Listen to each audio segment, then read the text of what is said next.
نبی رحمت صلی اللہ علیہ وآلہ وسلم کی شان اور اللہ کا فرمان، فرمایا وَاعْلَمُوا أَنَّ فِيكُمْ رَسُولَ اللَّهِ۔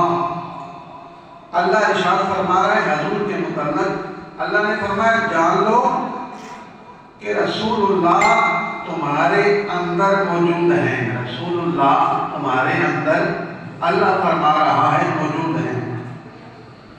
تو مفسرین نے اس آیت کی تفسیر لکھی، وضاحت کی، تو لکھا کہ اس کا مطلب یہ ہے کہ حضور اپنی سیرت اور تعلیمات اور اپنے احادیث مبارکہ کے ساتھ محبت اور عشق کے جذبے کے ساتھ ہر مومن کے دل میں جلوہ گر ہیں۔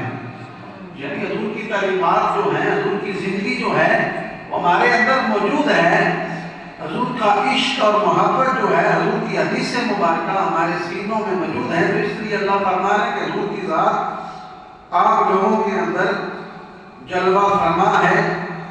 اسی وجہ سے ہمارے نکاح، روزے، عمرے، حج، حتیٰ کہ زندگی کا ہر گوشہ حضور صلی اللہ علیہ وآلہ وسلم کی تعلیمات کے رنگ میں رنگا ہوا ہے۔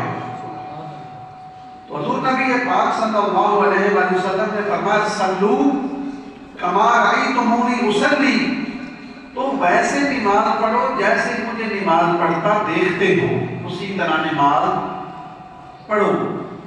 تو نماز اس وقت ہی ہوگی اب ہم اپنے آقا کی طرح نماز پڑھیں گے، حضور کے طریقے کے مطابق نماز ادا کریں گے، تو اس وقت ہماری نماز ہوگی۔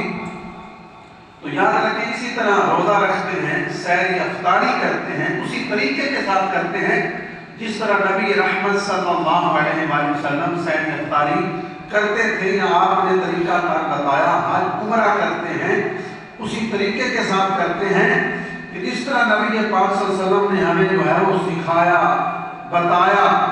تو حضور کی سیرت کی اتباع میں ہیں ہم، تو اسی وجہ سے حضور ہمارے اندر موجود ہیں۔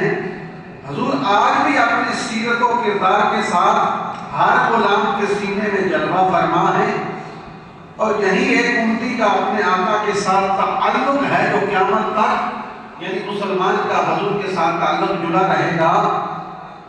اس لیے ہمیں چاہیے جو تعلق ہمارے دل میں ہے اسے مضبوط سے مضبوط تر جو ہے وہ کریں، حضور کے ساتھ جو ہمارا تعلق ہے اس کو مضبوط سے مضبوط کرتے جائیں، اسے اس میں کمی نہ آنے دی جائے۔